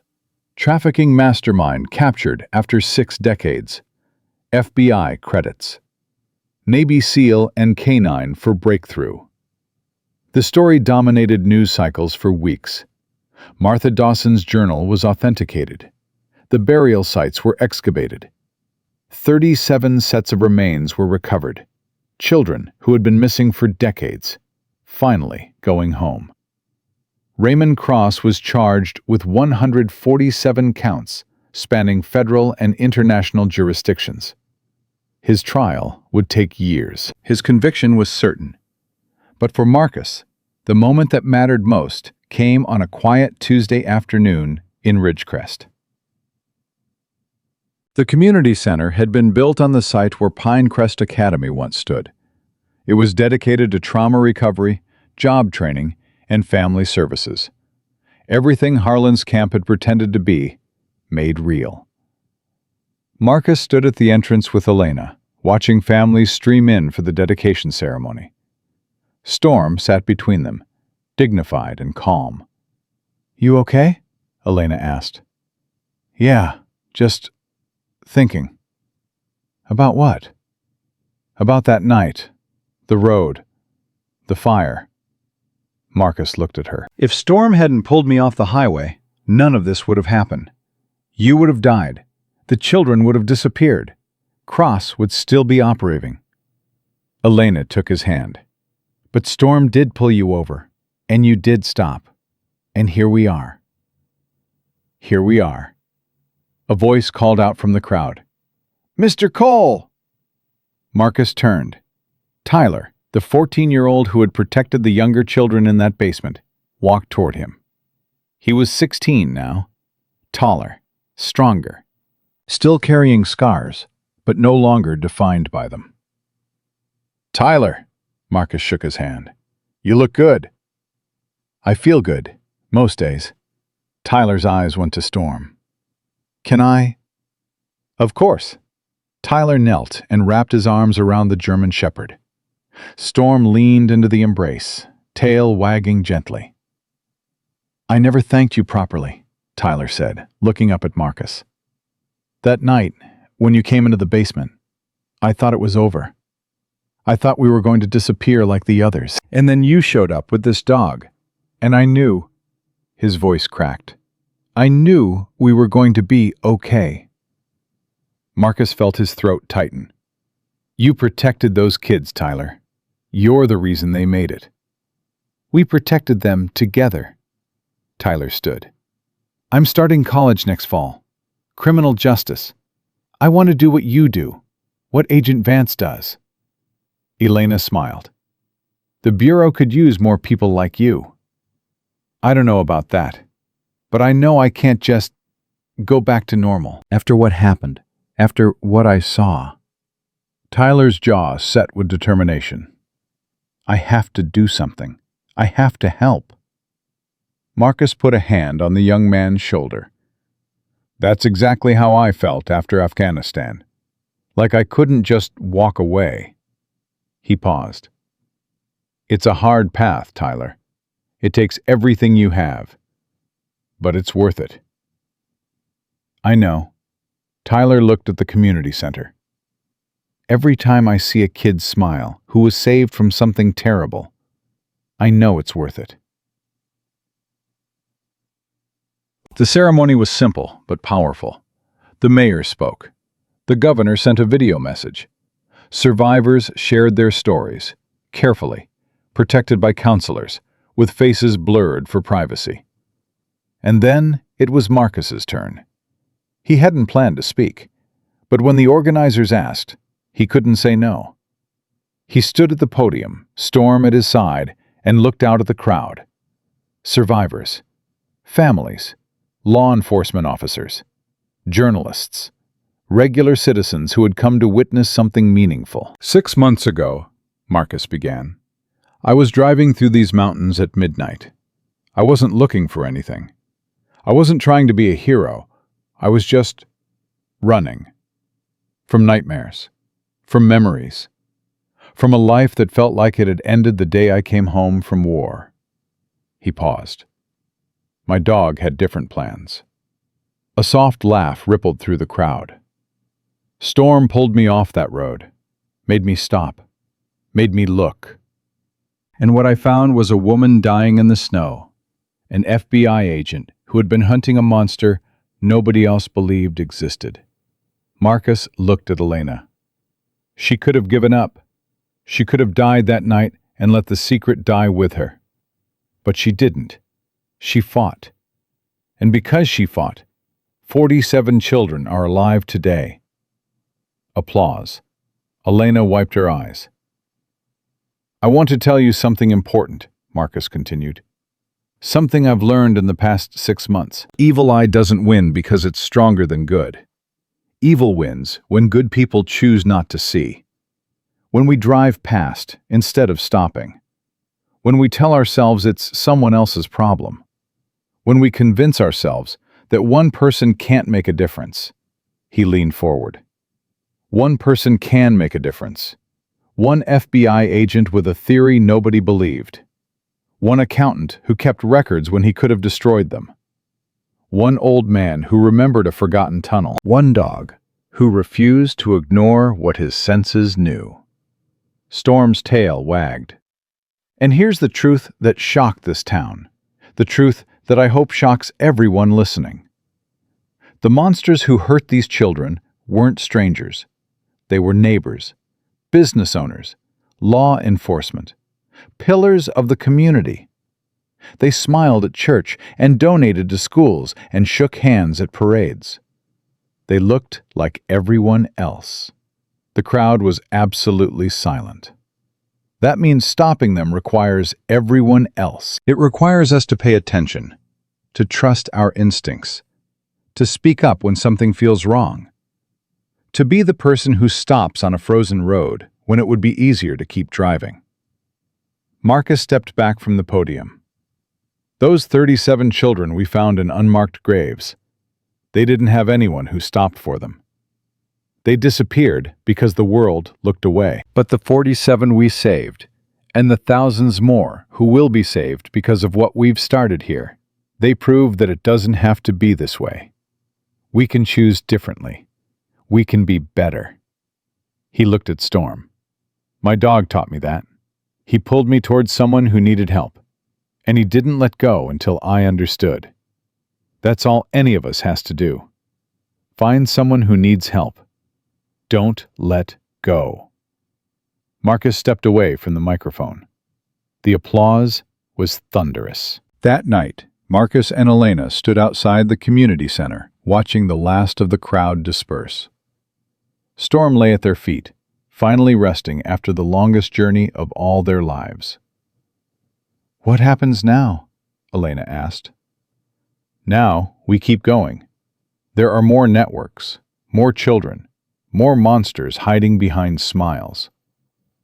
That sounds exhausting. It is. Marcus pulled her close. But it's also the only thing worth doing. Elena rested her head against his shoulder. I got a call today. From Tyler's sister. She wanted to thank us for giving her brother back.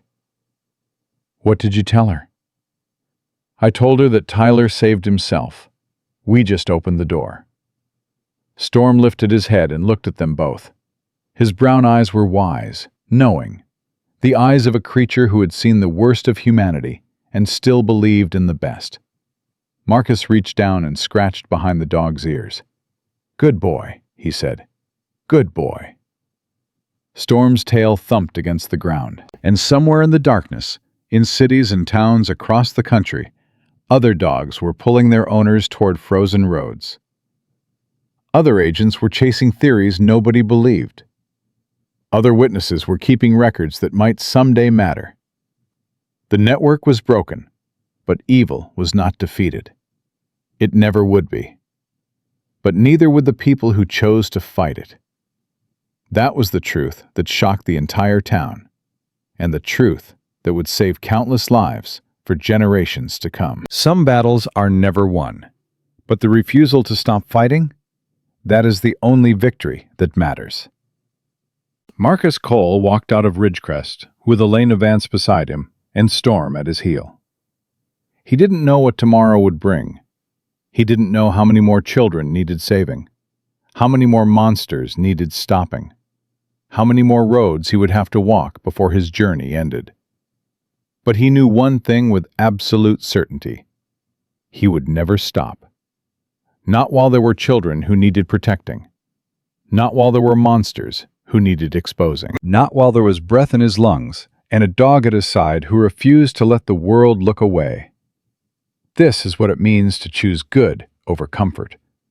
This is what it means to be human. And this is the story of how one man, one woman, and one faithful German shepherd saved 47 children, exposed 60 years of evil, and proved that love, real love, the kind that acts instead of speaks, is the most powerful force in the universe. May God bless you. May He protect you on every road you travel, and may you always have the courage to stop when something inside you says, not yet, not today, this one matters. Because every single one of them does. Every single child, every single life, every single soul. If this story touched your heart, share it with someone who needs hope. Comment your city and your pet's name below, and remember, you might be the one person standing between someone's darkest hour and their answered prayer. Be that person. The world is waiting.